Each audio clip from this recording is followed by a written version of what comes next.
Hola, ¿qué tal amigos de Comunicación para el Bienestar? Nos da mucho gusto saludarlos y en esta ocasión le doy la más cordial bienvenida a Ivette Serna y a José Luis Flores Torres. En esta ocasión hablaremos del bienestar desde la mirada de Amartya Sen y abordaremos conceptos como la teoría y sus componentes, entre estos la capacidad, las libertades, la oportunidad y la utilidad, y algunas posibilidades que abarca el bienestar. Al respecto, Ivette, ¿qué nos puedes decir? Hola Claudia, hola José Luis. Hola. Oye, pues muy contenta de estar estrenando este formato donde por fin vamos a estar los tres juntos hablando de lo que es el bienestar. Y bueno, contestando a tu pregunta, la verdad es que el bienestar es algo inconcluso, partiría yo de ahí, ¿no? Hablar de bienestar es hablar de una propuesta teórica que todavía está en construcción, que si bien tiene bases sólidas sobre la cual nos podemos agarrar, como la que tú mencionas de Amartya Sen, pues en realidad está la propuesta y lo debemos ir trabajando. Y bueno, para introducirnos, yo lo primero que diría es que, bueno, el bienestar lo podemos definir en primera instancia o partir sobre la posibilidad que tiene una persona de elegir su proyecto de vida, ¿no? La posibilidad real de elegir su proyecto de vida. Yo así lo definiría en primera instancia. No sé. ¿Qué nos puedes decir, José Luis?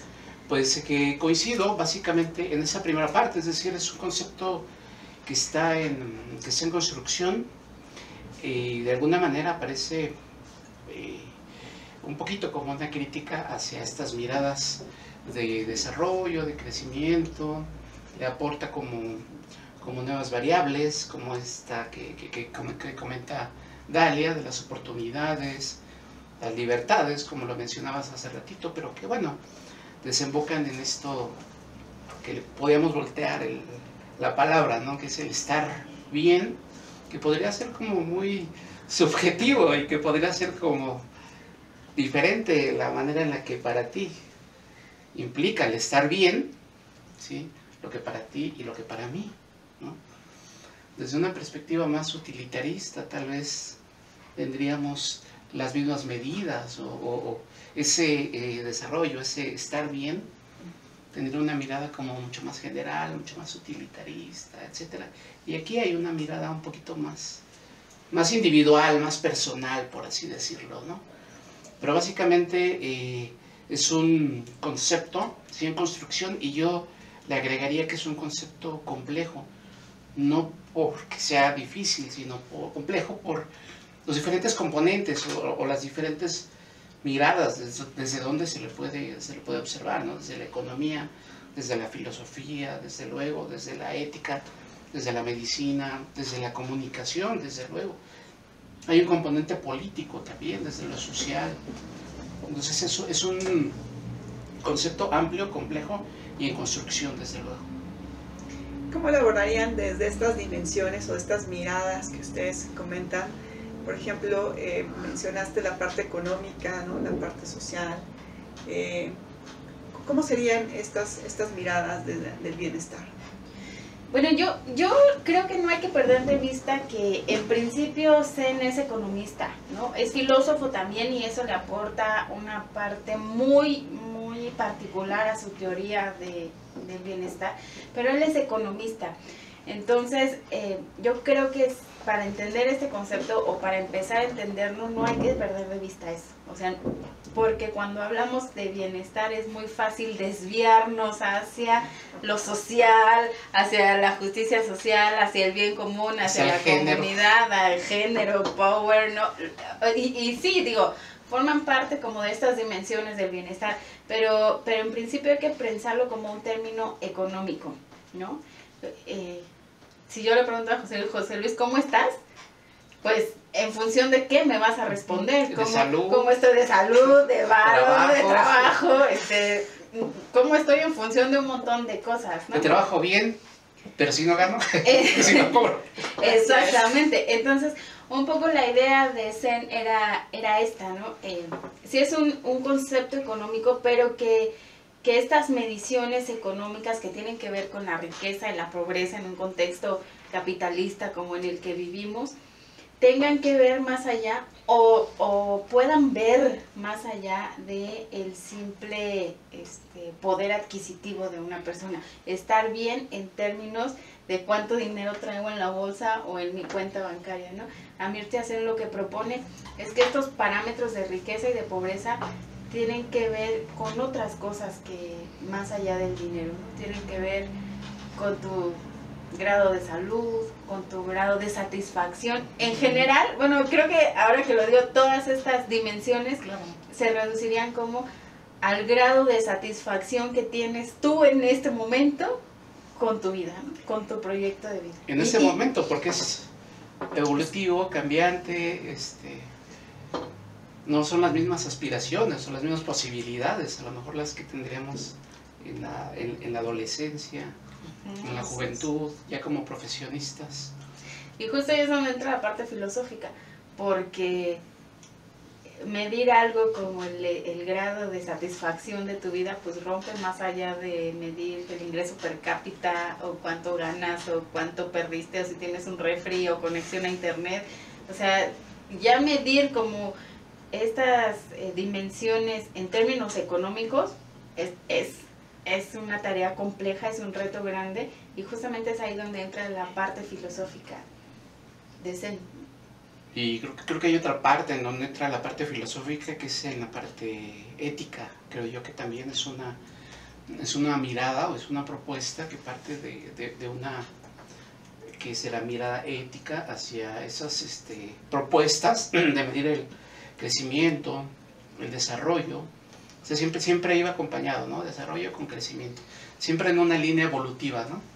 Así es como lo hemos imaginado, como de alguna manera también se nos ha propuesto, se nos ha vendido, ¿no? Un poco. Incluso con la fantasía de la movilidad social, con la fantasía de que el ir a una universidad nos tendría que necesariamente hacer conseguir algo, ¿no?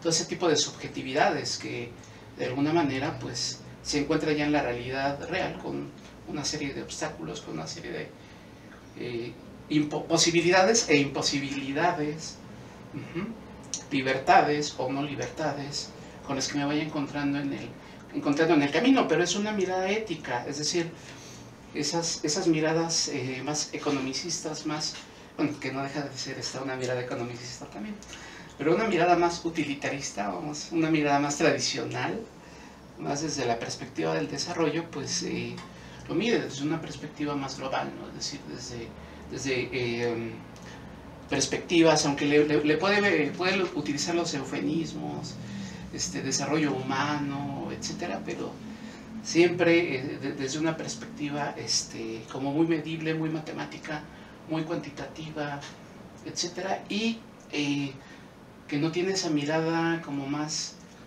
humana, aterrizada hacia lo personal, ¿no? Y hacia lo contextual, desde luego, ¿no? Así es, y esta parte de la satisfacción, que es bien subjetivo también, ¿no? Porque como le mencionaba y lo retomo de lo que sea José Luis un poco, es muy subjetivo, porque la satisfacción pues tiene también que ver con la parte del desarrollo del ser humano en diferentes etapas, como bien lo mencionaban. Y aquí pues justamente también recae el concepto de libertad, ¿no? Esta libertad de sentirme posiblemente bien, y entonces eso me da la satisfacción también de sentirme o tener bienestar. ¿Tú qué piensas, Ivette? Que eso es bien complejo, y es una de las complejidades del bienestar, porque a veces pareciera que la satisfacción con el proyecto de vida tiene que ver con uno mismo. Es decir, yo elijo esta taza negra y me siento bien, me siento satisfecho, mi grado de bienestar con esta elección es grande. Pero si yo quiero elegir esta taza negra y me dicen, es que si eliges el vaso, pues te va a dar más prestigio, te va a dar más posibilidades de crecimiento económico, te va a dar más posibilidades de capital social, etcétera. Entonces puede que me convenzan y entonces yo elijo el vaso, pero entonces mi grado de satisfacción ya no está siendo el óptimo, ¿no? Entonces a lo que me refiero es que esta satisfacción tiene ya se enfrenta con elementos externos a nosotros mismos, con aquello que me dicen que debe ser mi vida para que sea una buena vida, o sea, un buen proyecto de vida, o sea, lo que el sistema espera que sea mi vida, aunque yo no me sienta satisfecho, ¿no? Hablábamos muchas veces, ahorita dijo José Luis el tema de la universidad, ¿no? O sea, nos dicen, tú tienes que ir a la universidad para ser alguien en la vida. Pero ¿qué tal si yo quiero ser carpintero y quiero ser el mejor carpintero? Bueno, pero a lo mejor te puede ir de carpintero muchísimo mejor en términos monetarios, pero pues eso no te da prestigio, eso no te da reconocimiento social, eso no te da capital social, eso, ¿sí me explico? Entonces, el proyecto de vida no tiene que ver nada más con uno, tiene que ver con ese proyecto que tenga las posibilidades y tengamos la oportunidad y la libertad de poderlo desarrollar en esas condiciones en el exterior.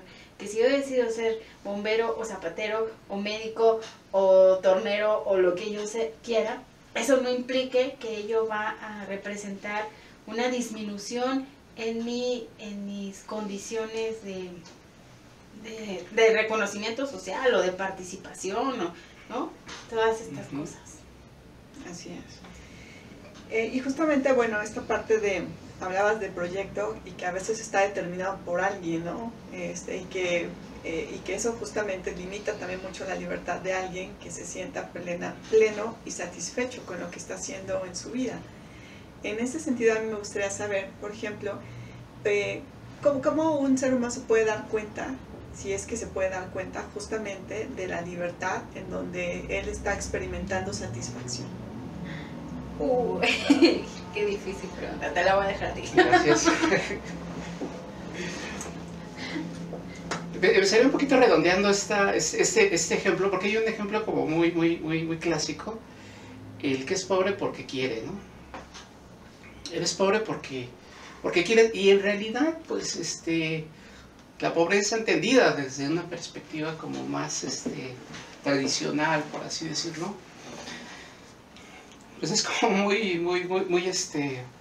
subjetiva, ¿no? Es como como si dependiera de mí nada más, como si dependiera de lo que está en mis manos hacer o de lo que no está en mis manos hacer, el ser rico o el ser pobre o el que me vaya bien en la vida. En realidad está determinado por una serie como de elementos, por una serie de contextos a lo mejor que inciden el que yo pertenezca o no pertenezca a esta clase social, o que haya podido ir a estudiar, o que no haya podido ir a estudiar, o que haya sido tornero, y que eso además me satisfaga, por así decirlo, ¿no? Pero,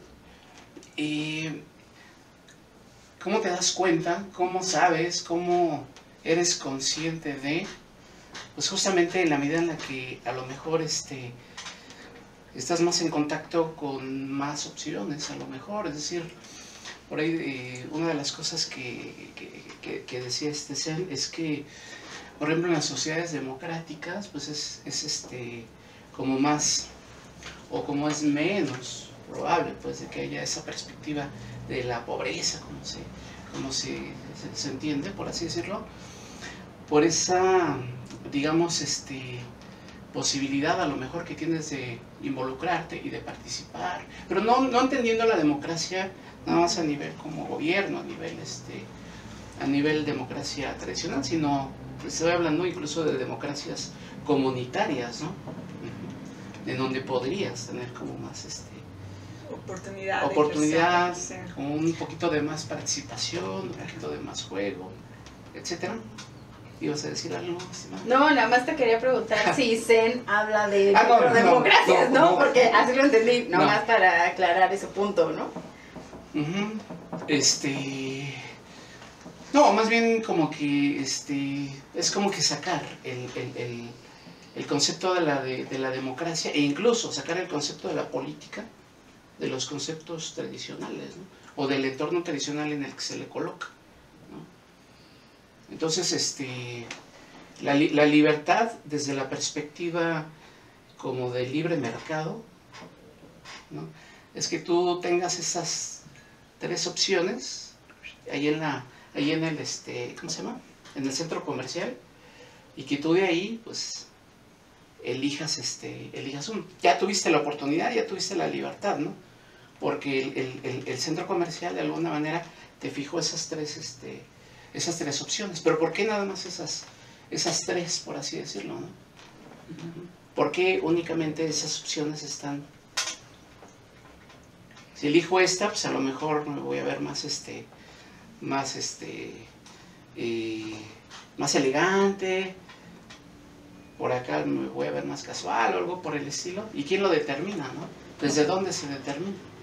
¿Sí? Sí, eso es algo bien interesante, una discusión muy interesante, porque lo determinan otros o determinas tú, como bien dices, ¿no? A lo mejor tienes ya estas tres opciones y tú de alguna manera pues estás, como vas a seleccionar la que te favorezca, pero de alguna manera también te lo están indicando, que porque no hay más, o sea, son las tres opciones las que te están dando, y tú solamente seleccionas una. Entonces justamente ahí se vuelve muy interesante el concepto de libertad, ¿no? Y también yo pienso que, y podríamos discutir mucho, en la propuesta de Amartya Sen sobre la utilidad, ¿no? O sea, mejor tú no escoges la taza, volviendo al ejemplo, que te pareció más bonita, sino la que posiblemente te es más útil, ¿no? Donde vas a tomar café, que te va a durar, por ejemplo, todo el día, ¿no?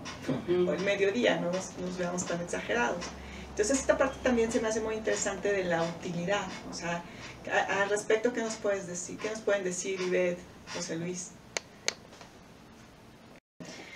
Sobre la utilidad. A ver, antes yo, ¿regresando? Sí, regresando, yo quiero retomar dos aspectos que dijo José Luis. Uno es la pobreza. Como toda cuestión económica en una época del capitalismo, pues la pobreza es como el eje central, ¿no? El objetivo es la disminución de la pobreza. Pero no una pobreza entendida sobre la cantidad de riqueza material con la que tú tienes. Aquí es donde Amartya Sen nos reta a salirnos de los conceptos establecidos, nos reta como a cuestionarlos, pero más bien como a desaprenderlos para poder entender de otra forma, porque si no hacemos este ejercicio de desaprenderlos, corremos el riesgo que la próxima vez que lo usemos desde esa misma visión, y entonces ya no estamos hablando del bienestar, estamos hablando de otras cosas. Es decir, si nos limitamos a hablar de la riqueza y de la pobreza en términos adquisitivos, pues estamos viéndolo desde un término tradicional del desarrollo. Amartya Sen lo que dice, a ver, no, la pobreza tiene diferentes grados, diferentes niveles y tienen que ver con diferentes cosas, ¿no? Hace rato, por ejemplo, decíamos, alguien puede tener mucho dinero, pero no tiene en ese momento, hablando ya como de estos componentes, no tiene la posibilidad de acceder a un servicio médico que le solucione el problema de salud para que él tenga un bienestar, ¿no? Puedes tener como el mejor trabajo y ganar mucho dinero, lo mejor en términos monetarios, pero si no hay esa posibilidad de sanarte o de tener ese servicio de salud, está como muy complejo, ¿no? Exactamente, esa persona es pobre, ¿no? Está experimentando un grado de pobreza en un cierto nivel de bienestar. Otra persona que puede ser también millonario, voy a hacer estos contrastes para poder entender por qué debemos de salirnos de esta idea de la riqueza en términos monetarios.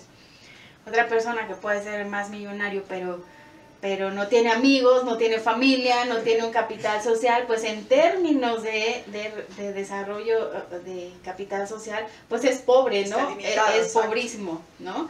Y así, entonces aquí es el reto que nos pone Sen, es decir, tenemos que empezar a entender la pobreza o a comprender la pobreza desde otro lugar que no sea en términos monetarios, porque entonces caemos en esta trampa del desarrollo y vamos a malentender el bienestar, ¿no? Y por el otro lado también hablabas de democracia. Sí, Amartya Sen dice, asegura, él es así defensor de la democracia participativa, liberal, estadounidense, ¿no? Tipo, y dice que sin democracia no hay, o bueno, más bien que la democracia es como el estado ideal para alcanzar el bienestar o los niveles de bienestar. Sin embargo, ojo, porque él, por ejemplo, la gestión de China en muchos aspectos de bienestar, él lo reconoce y lo apoya, no está dentro de una democracia. Yo creo que aquí la cuestión política es una de las fallas de la teoría del bienestar de Sen.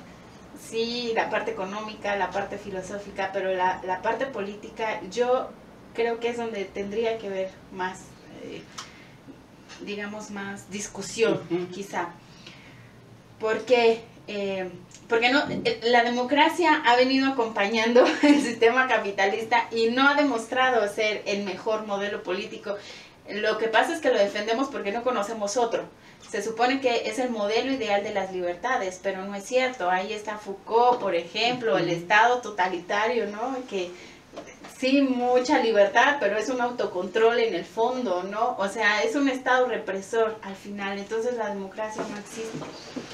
Y me llama mucho la atención el concepto de democracia comunal que decía José Luis, porque a lo mejor esa podría ser una de las aportaciones, ¿no? O sea, esta democracia participativa ideal no es cierto, porque los consensos son un mito, como la meritocracia, que tú la tocaste ahorita, que también tiene que ver con otros aspectos. Los consensos democráticos es un mito, no existen, y al contrario que benefician el desarrollo del bienestar, de un estado del bienestarismo, por así decirlo, al contrario, lo perjudican porque son ellos los que establecen los parámetros de cómo deben de ser esos proyectos de vida, qué oportunidades te dan y hasta dónde te permiten esas libertades, ¿no? Entonces ahí ya están interrumpiendo el desarrollo de bienestar. Si vamos a comunidades, a democracias comunitarias, pues digamos, no es como que sea el modelo ideal, pero son comunidades más pequeñas, con problemáticas compartidas, con relaciones sociales cercanas, es decir, hay un micro contexto donde las condiciones pudieran ser un poco más generales, ¿no?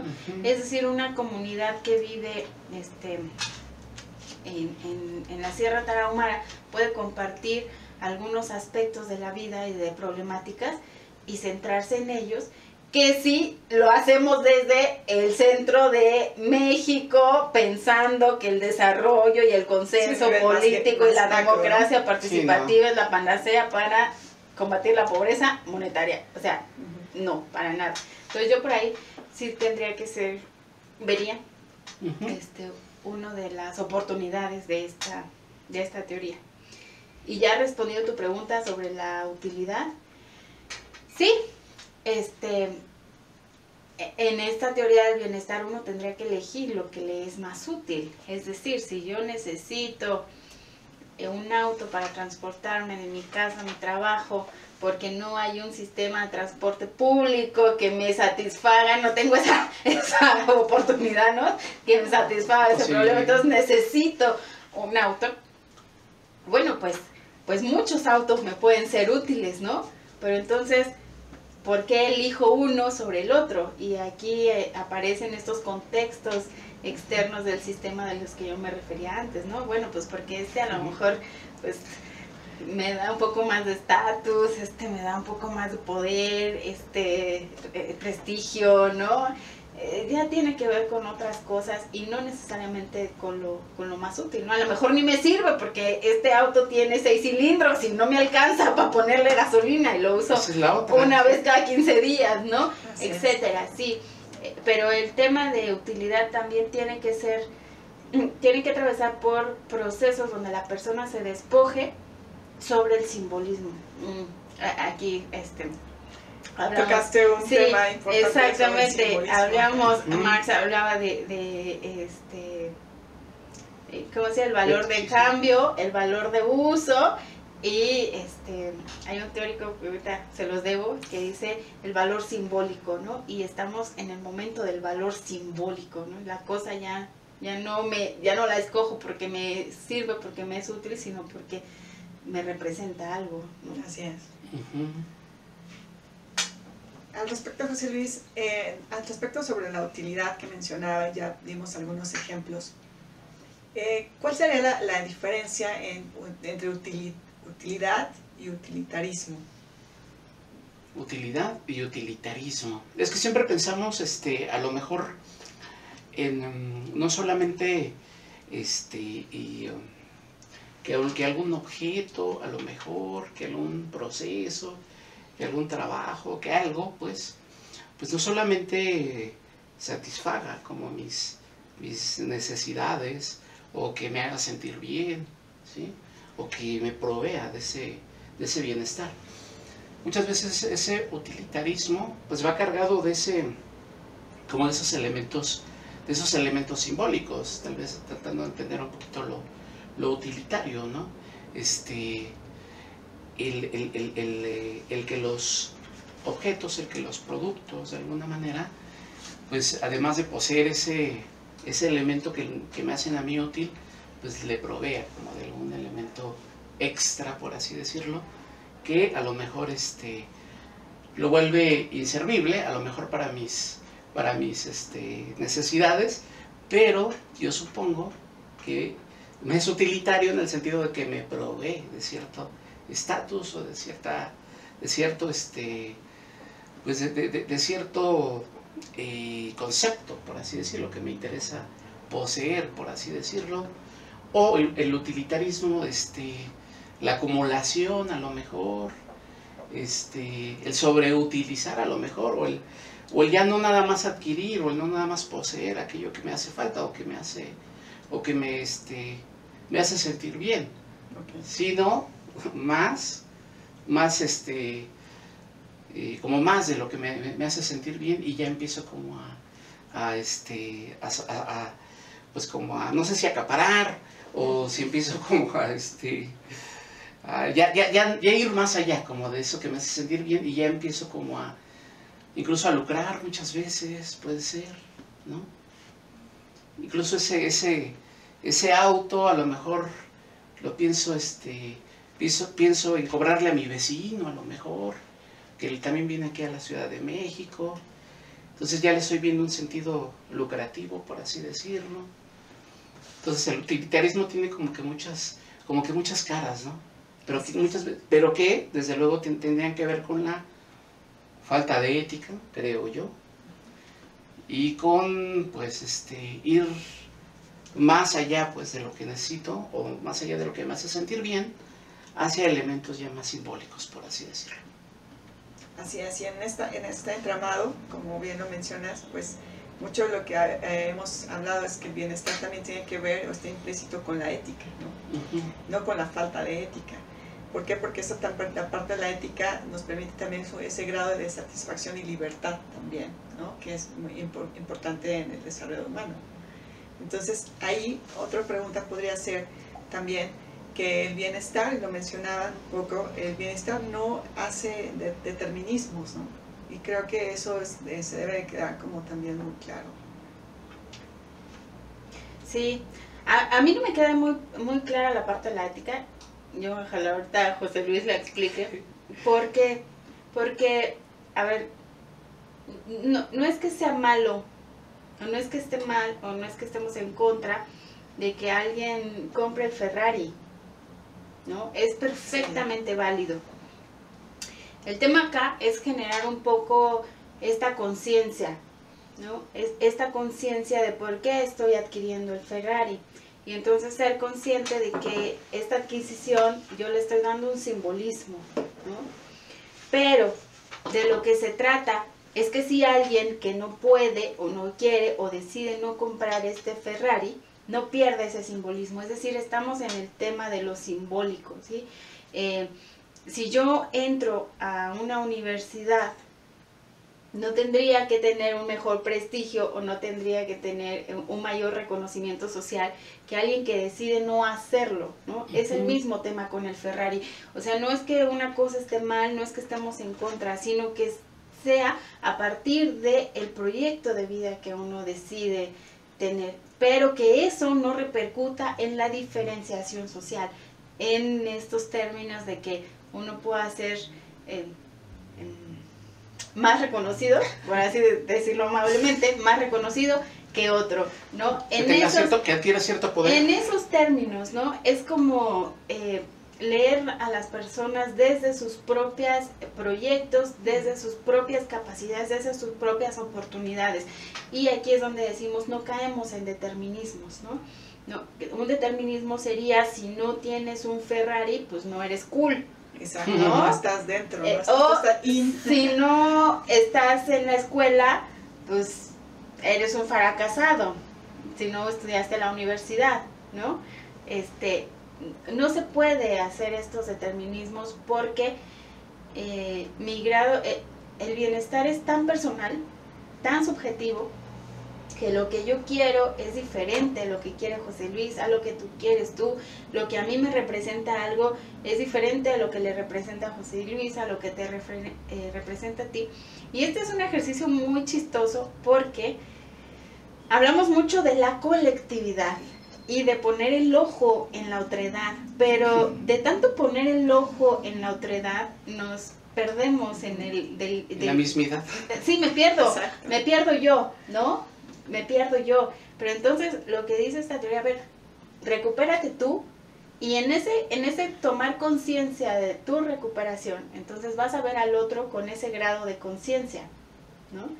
Entonces ahí es donde no podemos hacer determinismos. Decíamos que no todos los que no tienen dinero son pobres, ¿no? Son diferentes grados de pobreza, ¿no? Que no todos los que tienen dinero son ricos. Depende de muchos grados de pobreza, desde el bienestar, ¿no? Lo hablábamos en pandemia. Hay gente, no sé si existe la clase media o no todavía, pero digamos, hay gente que tiene una cuenta bancaria más o menos robusta, pero que no tiene ningún servicio de salud porque la forma en la que está empleado, pues no le provee ningún servicio de salud. Viene una pandemia, se enferma de COVID y resulta que el ingreso a un hospital le cuesta 400,000 pesos. Entonces ya su cuenta no estuvo tan robusta, ya está experimentando un grado de pobreza. Pero hay un trabajador que a lo mejor su cuenta no tiene dinero, no es nada robusta, pero tiene un servicio de salud, le da COVID y lo atendieron súper bien y salió adelante. Claro. Él entonces está experimentando un grado de riqueza, ¿no? Y así es como el bienestar nos plantea ver a cada persona a partir de sus propias proyectos, ¿no? De sus propias oportunidades. Y aquí, ojo, también en el tema de las elecciones. O sea, no es como que yo te pongo 3 y tú eliges. Es, a ver, yo elijo y luego tú, Estado, me estoy refiriendo, me debes de dar las posibilidades para que en el ejercicio de mi libertad yo pueda elegir aquello que yo ya diseñé en mi proyecto de vida. No es como tú nada más estudiaste la secundaria, entonces tú nada más puedes ser obrero. No, es, a ver, yo quiero ser astronauta, lo decidí y entonces tú me tienes que dar todas las posibilidades para que yo ejerza esa libertad de ser astronauta. Si entonces quería entrar a la universidad y no pudo, no es un problema de es un problema del Estado que no le está dando las oportunidades para que pueda ejercer su libertad. Y aquí entra el tema de la meritocracia, que lo tratamos con Sandra, que es otra cosa, ¿no? Pero sí tiene que ver con estas relaciones. Y ahí entraba, lo que dijiste hace ratito, creo yo que entraba, se veía como muy claramente dibujada esa dimensión ética, pues. Es entender el bienestar como en esas dos dimensiones que a lo mejor no están tan peleadas, es decir, esa dimensión que es a la vez personal, pero que tampoco está peleada con lo social o con lo familiar, pero tiene que ver también con el reconocimiento, y ese reconocimiento no tiene por qué ser antiético, no tiene por qué ser malo, o no tiene por qué ser bueno necesariamente, ¿no? ¿Sí? Entonces me parece que más bien tendría que partir como de un reconocimiento, autorreconocimiento y un reconocimiento hacia el entorno, ¿no? Desde luego, y ser capaz como de hacer convivir esas dos dimensiones, pues, y a partir de ahí, pues, proveerme de aquello que me haga sentir bien, o que me provea bienestar, desde luego, desde mi perspectiva como muy personal. Hablábamos hace ratito, ¿no? Que justamente las unidades de medida que se tomaban para la medición desde la perspectiva del desarrollo era como la familia, ¿no? Pero que no todos estaban como en el mismo top, Así es. No todos tienen la misma oportunidad, o no todos pueden vivir ese bienestar de la misma manera, ¿no? Sí, que no tiene que ver con haciendo como la referencia a la familia, pues no tiene que ver con los roles que juega cada integrante, ¿no? O sea, porque señalaba que a lo mejor la ama de casa o la persona que que no sale a trabajar tiene también otro grado de bienestar que ella experimenta en su cotidianidad también, ¿no? A diferencia tal vez de alguien que sale a laborar y que bueno, también ahí tiene posiblemente otros elementos que le permiten también desarrollarse de manera profesional o personal y que justamente le dan bienestar.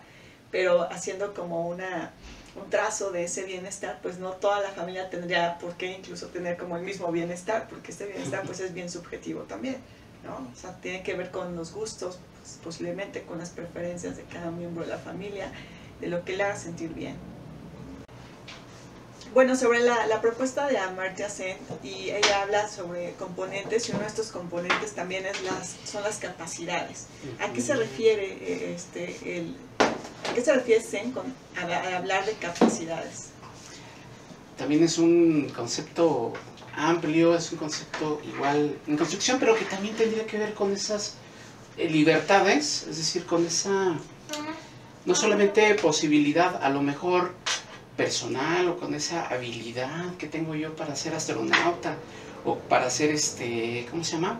Piloto, licenciado, o maestro, o algo por el estilo, ¿no? Esas capacidades personales, o esas capacidades que se van adquiriendo, ¿no? A lo largo de la vida, etcétera. Sino también esas posibilidades tendría que ver como con lo que me pueda proveer, como el entorno. Hablabas un poquito hace rato como del mismo estado, del gobierno, esa situación en la que yo tengo el entorno suficiente como a lo mejor para ir a una escuela y prepararme y agarrar esa opción, y tener como esa capacidad de estar seguro de que eso es lo que me gusta, o por lo menos intentarlo, ¿sí? Y tomar esa opción, ¿sí? Pero por lo menos tener esa... Es que esa libertad no se entiende desde la perspectiva como del hacer, o de tener la posibilidad como de ser libre para, ¿no? Sino tendría que ver más con estas posibilidad, con esta capacidad, como esta opción que puedes tú tener, que puedes o no puedes tú tener para llevar a cabo algo, como estudiar, como el comprar algo, como el trabajar, como el proveer tu bienestar. ¿Qué tantas opciones tienes tú para en tu vida? Te vas proveyendo de esas opciones, de esas posibilidades. Muchas veces tienen que ver con tus características, capacidades, etcétera, pero otras ya no. Otras tienen que ver con lo que se te va. De ti, sino con el entorno en que muchas estás veces interactuando, sí, ¿no? Desde luego. O sea, yo creo que tiene que ver más sencillamente con que puedas hacer uso o no de lo que tienes. O sea, es decir, viene Peña Nieto y quiere digitalizar el país y le regala a todo el mundo televisiones, ¿no? Pero ¿qué pasa con los invidentes? ¿Qué pasa con los débiles visuales? ¿Qué pasa con los que no tienen un aparato de codificador? ¿Sí? O sea, ya no tengo la capacidad de utilizar aquello que me están proveyendo. Entonces eso no es útil. Ahí está la otra característica, no es útil, ¿no? Entonces eso para mí no me posibilita nada. Entonces no tengo la libertad de usarlo para nada. O sea, no me posibilita, ¿no? Sí. Entonces, si yo a lo mejor al débil visual, en lugar de darle una televisión, le doy un radio, pues a lo mejor eso le es más útil, ¿no? Así es. Entonces tiene la capacidad de utilizarlo. Es decir, si yo construyo una ciclovía para que la gente se traslade del trabajo, pero resulta que yo vivo en Chalco, ¿y cómo voy a llegar? No me es útil, ¿no? No tengo la capacidad para utilizar esa ciclovía, entonces no me es útil. Y no me da ninguna oportunidad de desarrollarme en nada, ¿no? Entonces, tiene que ver más bien la capacidad con el uso que yo puedo hacer de aquello que me proveen o que tengo, de las herramientas, etcétera, ¿no? Por eso yo creo que es un tema como más sencillo, ¿no? Y ahí en lo que tú dices, creo que tendría que partir como de una evaluación, ¿no? Sí, claro, claro. Porque eso de darle televisión a todos. Estas fallas de la política pública tienen que ver con los determinismos, las generalidades, que quienes diseñan las políticas públicas creen que los consensos en realidad es lo que la gente necesita. Los consensos es lo que 3 personas en un gabinete de burbuja dicen que puede ser y que nos va a traer más votos, que la ciudad se va a ver súper pro con una ciclovía que no funciona, la tenemos aquí y vemos... ¿no? Problema tras problema diario. Pero que te hace entrar como en una clasificación de ciudades el que viene verdes. Claro, para el que viene el auto no tiene ninguna utilidad, no, al contrario, ¿no? Le limita la posibilidad de usar el siguiente carril o de ser útil. No sé, o sea, tiene que ver. Y no estamos hablando, obviamente es un sinsentido pensar en generar política pública diseñada para cada uno, ¿no? Pero vamos, a veces falta un poco de sentido común en este diseño de políticas públicas, ¿no? ¿En dónde estoy haciendo esa ciclovía? ¿Qué se requiere, no? ¿Qué se requiere? Ponen el Metrobús de Acapulco, ¿cómo se llama? Acabús. El Acabús. Un Acabús en una vía que es una anarquía, que no sirve para nada, con camiones destartalados que nadie usa. O sea, lo vimos cuando estábamos ahí en las afueras de Acapulco, ¿no? Ese es un sinsentido, pero es la moda, ¿no? Ese también es un tema de política pública, es la moda o es lo que nos pide, por no decir impone, la ONU, el PNUD, el Banco Mundial, el Fondo Monetario, los indicadores, etcétera, etcétera, etcétera. No, y en eso se va el presupuesto, o una parte importante del presupuesto, ¿no? Y muchas veces ni se administra lo suficientemente bien, a lo mejor para que repercute en términos de votos, a lo mejor se piensa en términos de votos, pero tendría que ser como muy bien administrado para que te rinda ese resultado. Digo, pienso un poquito en Fox, ¿no? En la propuesta de Ciclomedia, ¿no? Que sí, también a mí se me vino un poco en la mente su proyecto, ¿no? Llegaba como a querer poner internet en todas las escuelas, pero pues ahí es vivir en una realidad aparte, ¿no? Vivir en tu gueto, ¿no? Es decir, ¿qué hacemos con las escuelas rurales, no?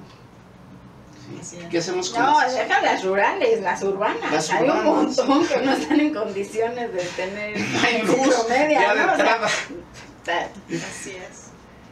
Sí, por el caso de las escuelas que ponen ejemplo, pues sí, justamente, o sea, incluso yo me atrevería a decir que ya también no es una cuestión tanto de lo urbano, ¿no? O lo rural, o sea, yo creo que en la misma urbanidad se viven condiciones que son muy complejas y que distan de a veces el proyecto que se tiene planeado o de la implementación sobre, no sé, acceso a internet, y que no se puede llevar a cabo porque en principio tienes que resolver otras problemáticas elementales o básicas, como tener un salón de clase, ¿no? Como tener esta parte de higiene ahora con la parte del COVID, ¿no? Nos hemos dado cuenta que muchas escuelas pues no han podido abrir, ¿o por qué? Porque no tienen las garantías básicas o elementales para poder operar. Entonces, desde esa perspectiva, ¿no? ¿Cómo lo miramos? ¿Cómo le hacemos? Exactamente, y entonces todos esos niños son pobres educativamente, sí, ¿no? Están y el Estado los está asumiendo, porque el Estado es lo que les está dando la infraestructura educativa. El Estado entonces no está generando indicadores de bienestar, está generando indicadores de pobreza, si lo vemos desde, y vergüenzas internacionales, si lo vemos desde la visión del bienestar, ¿no? Entonces, este es como el reto de lo padre del bienestar. No es construir una escuela por construir, o 50,000 departamentos por darle casa a 50,000, o repartir 20 millones de televisores. Claro. O pisos de tierra, ¿no? Como en la época de Josefina Vázquez Motaque. O en Ciclomedias, o O construir estas eran casas. de Calderón, ¿no? Los pisos de tierra, ¿no? Sí, Calderón y esta Josefina Vázquez Motaque. O sea, o construir estas casas de Infonavit que son lejísimos, ¿no? Que están construidas en zonas en donde te tienes que trasladar, y entonces los que vienen a trabajar a la Ciudad de México hacen hasta 2 horas o más tiempo, y entonces eso también repercute en la parte del bienestar, en la parte de la calidad de vida. O sea, no es algo útil, ¿no? Por así decirlo, y volviendo a los conceptos de Zen, que es esta parte de capacidad, libertades, oportunidad y utilidad, pues bueno, no está siendo útil, ¿no? Es que sí, ahí tiene que ver justamente con lo de que decimos, con la subjetividad, ¿no? Con las subjetividades, ¿no? El tener tu casa, el tener tu casa propia, ¿no? Y no es nada más tener tu casa propia, ¿no? O tu departamento, como los de Infonavit, ¿no? Sino que si te dan ese departamento de Infonavit, hasta, o sea, Huehuetoca, por ejemplo, que hay muchos departamentos de Infonavit que están como medio abandonados, etcétera, por ponerles un ejemplo nada más. Pues también habría que pensar como en las vías de trabajo, como en las vías de transporte, como en un montón de... O de incluso más, ¿por qué tener tu casa propia? Uh-huh. O sea, ¿de dónde agarramos tu departamento esa idea? propio? ¿No? Sí.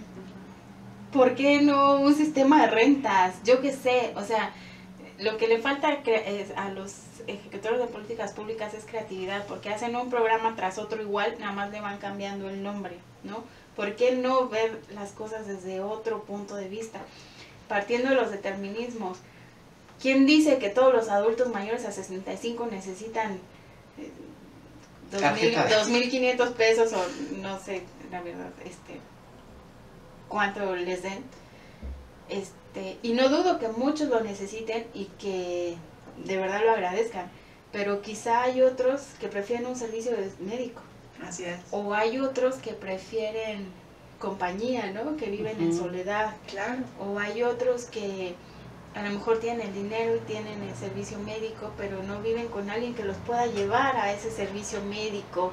¿Sí me explico? Sí. O sea, tiene que ver con un montón de cosas que no se resuelven con o únicamente con esos programas tan generales. Sí, que vemos que a veces se repite, ¿no? Le cambian posiblemente algunos elementos, pero no de manera sustantiva, ¿no? Sino que se vuelven a repetir como durante sexenios, ¿no? Entonces es mucho también lo que mencionaban de la propuesta de Zen, que justamente tiene que ver con desaprender, ¿no? O sea, que desaprender con salir como de esto preestablecido, por así llamarlo. Sí. Sí, lo que vemos es que, nuestro gobierno actual pues tampoco se sale mucho de esas estructuras, ¿no? Vemos que el Plan Nacional de Desarrollo pues está como muy atado, súper atado a los objetivos de PNUD, por ejemplo, ¿no? Es decir, no se sale como de esa estructura y de esa manera de entender la pobreza, la riqueza, el desarrollo, el crecimiento, ¿no? Y que además es algo súper interesante de análisis también, porque esos objetivos de desarrollo sostenible, ¿no?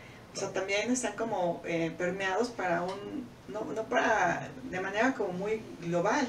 Y cada realidad, cada país también es diferente, ¿no? O sea, vivimos otras realidades en esos países que hemos llamado de tercer mundo. Entonces, ¿cómo aplicas un modelo que puede ser, o estos lineamientos, estos objetivos, a diferentes países o regiones, cuando en realidad se viven diferentes realidades también?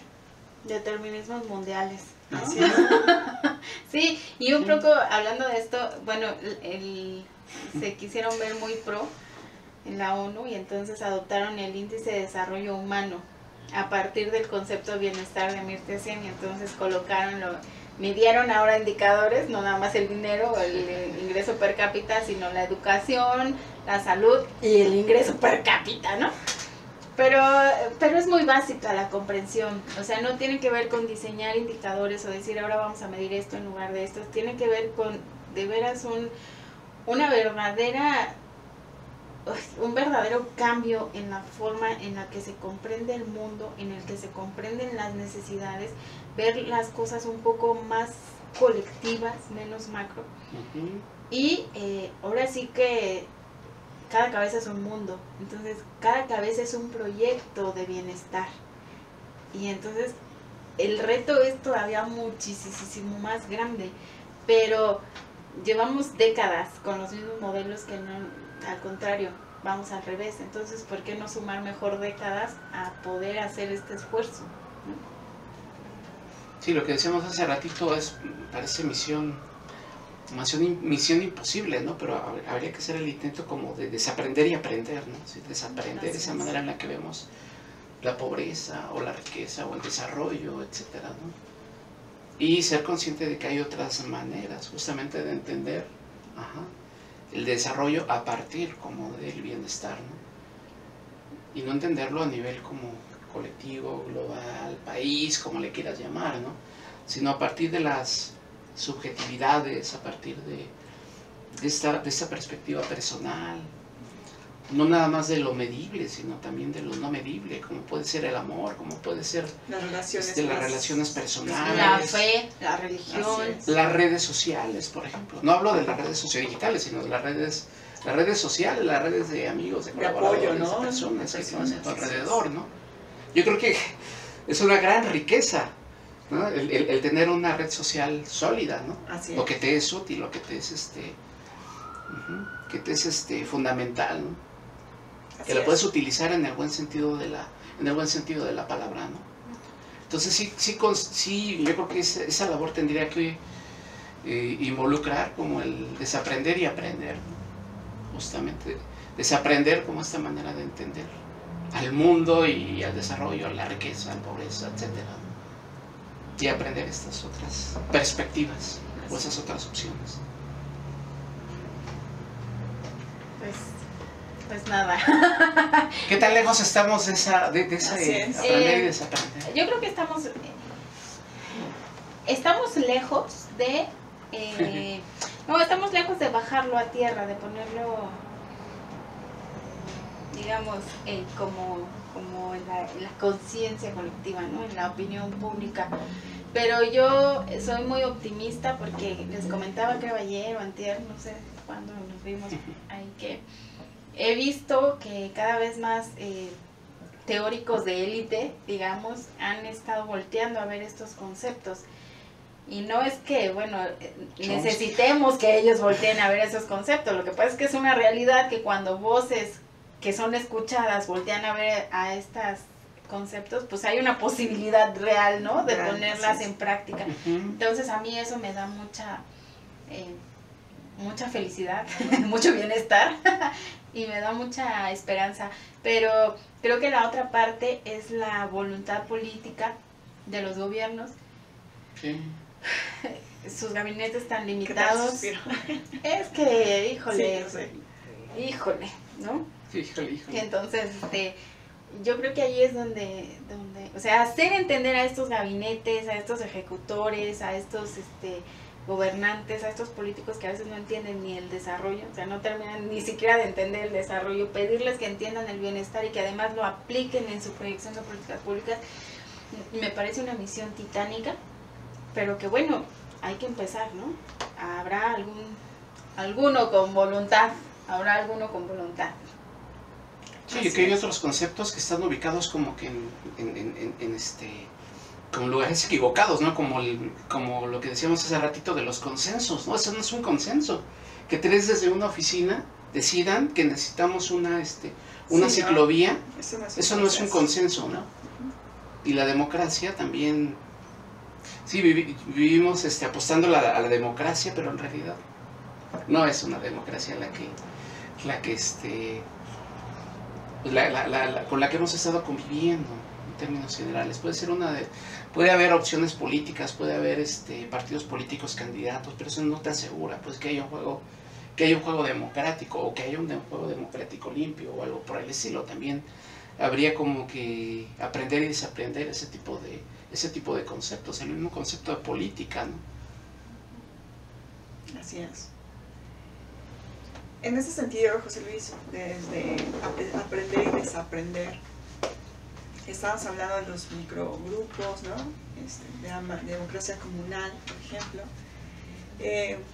Y Iber lo mencionaba muy interesante también, ¿no? O sea, que ya se está permeando, ¿no? Pero yo pienso que también posiblemente las crisis como la que acabamos de pasar con pandemia también han hecho justamente que los grupos se unan y que en muchas ocasiones muchos de estos grupos salimos de esta crisis posiblemente a través de justo el grupo de apoyo que mencionabas hace rato, ¿no? Y que justo fue como una vía, ¿no? Y que tal vez no permeó a nivel macro, pero que fue una salida pues de apoyo, de solidaridad, de salir adelante ante alguna adversidad, ¿no? Sí, no sé, muchos filósofos, muchos economistas le apostaron a la crisis del COVID como una crisis del sistema, ¿no? Una crisis del capitalismo. En realidad el capitalismo pues está como más, pues digo que nunca, por así decirlo, la mano invisible que todo lo compone. Pero bueno, a final de cuentas pues tal vez hubo otras formas de organización. Estoy pensando como en esas pequeñas formas de organización familiar.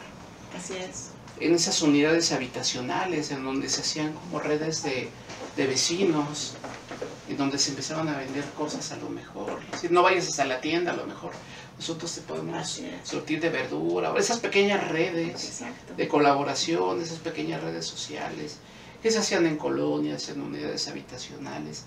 Tal vez ahí puede haber como cierto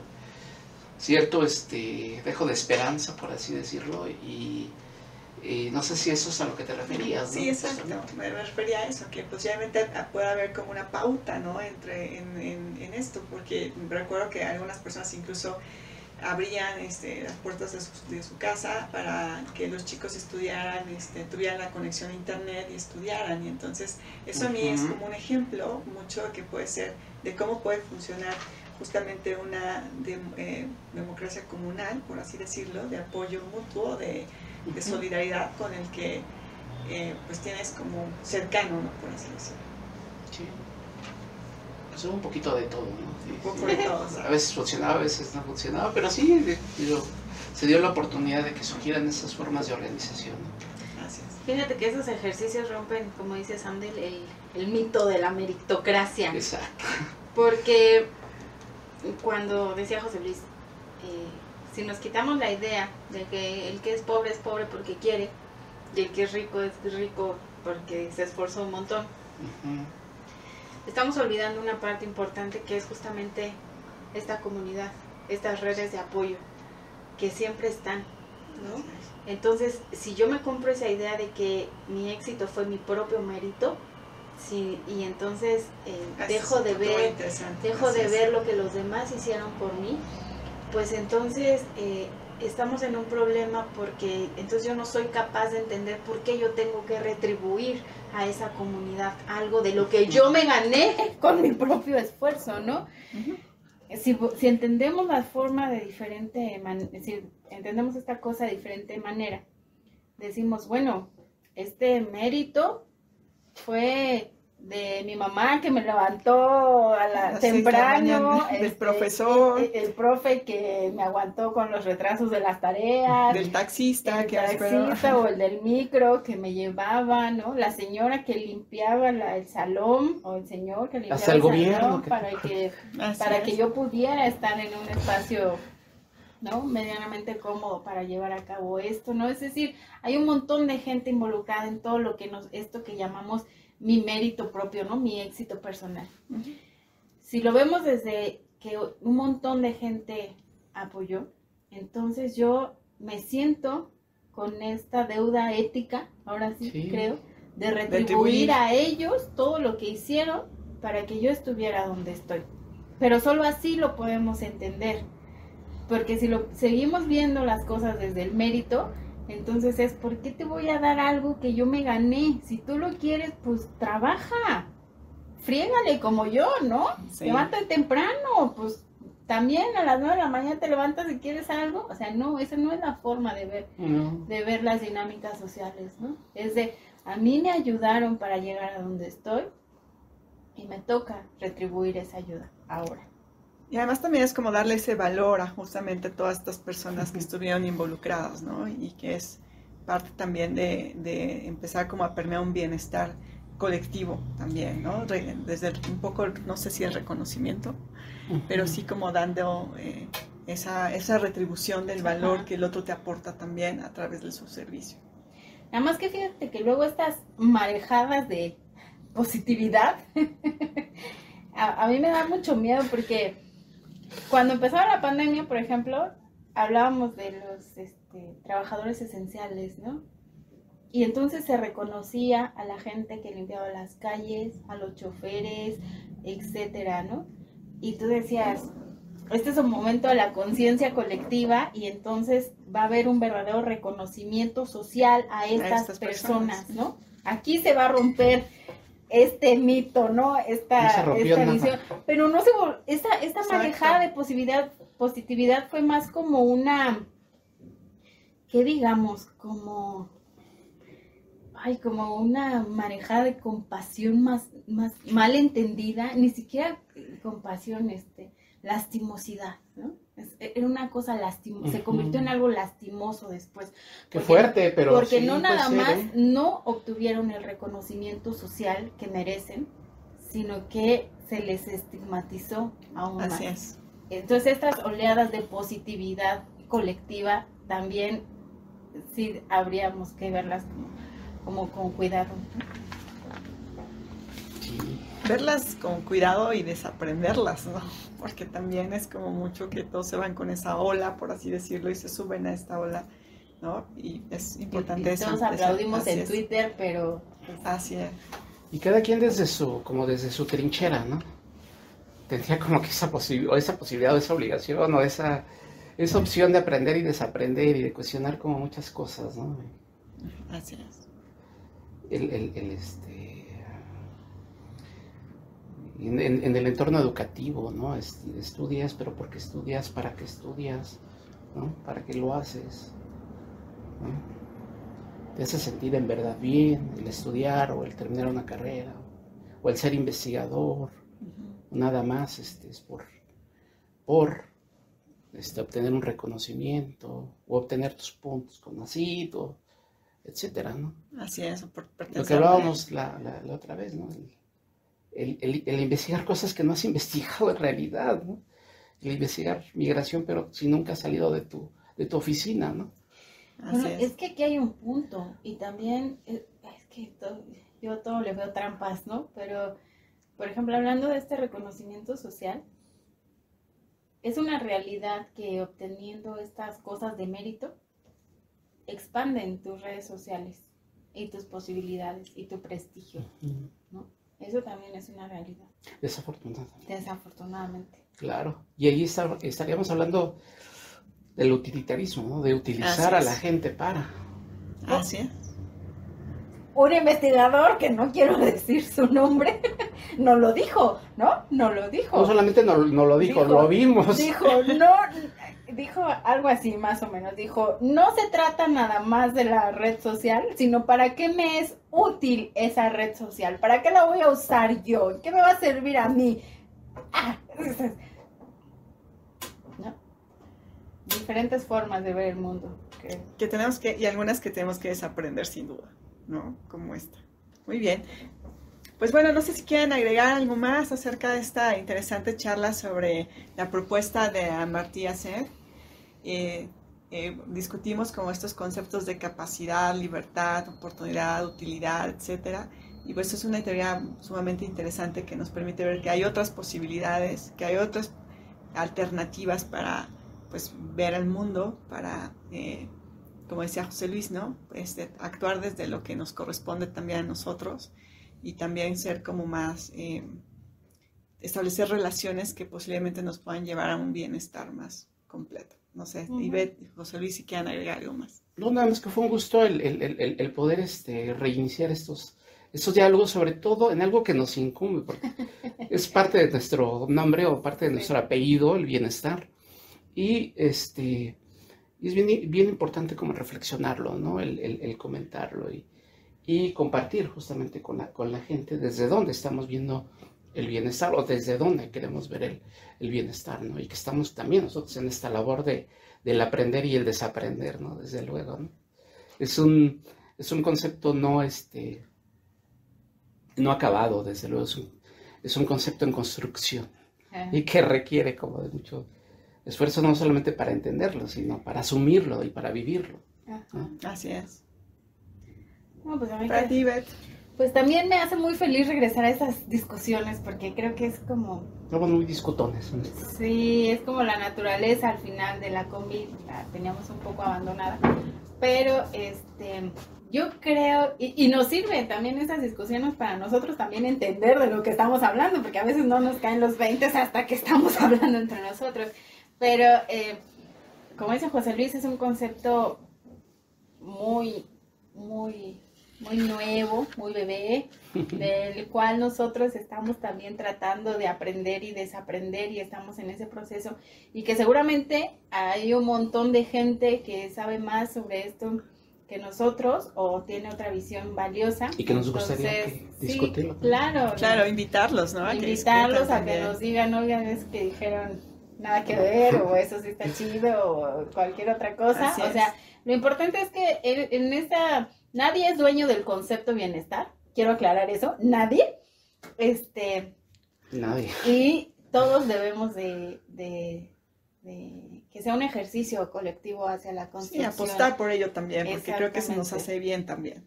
Exactamente, entonces pues invitarlos y agradecerles a ustedes. Bueno, pues así concluimos, amigos de Comunicación para el Bienestar, esta interesante charla sobre lo que es justamente el bienestar. Esperemos que les haya gustado y lo hayan disfrutado, y pues bueno, nos vemos en la próxima charla. Y bueno, los invitamos a seguirnos en todas nuestras redes sociodigitales. Estamos en Twitter, en YouTube, en Facebook. En Instagram. En Instagram también. Entonces, bueno, síganos. Es un gusto de verdad compartir con ustedes todas estas propuestas. Muchísimas gracias, Ivette. Muchísimas gracias, José Luis. Gracias. Y pues nos vemos muy pronto. Chao. Chao.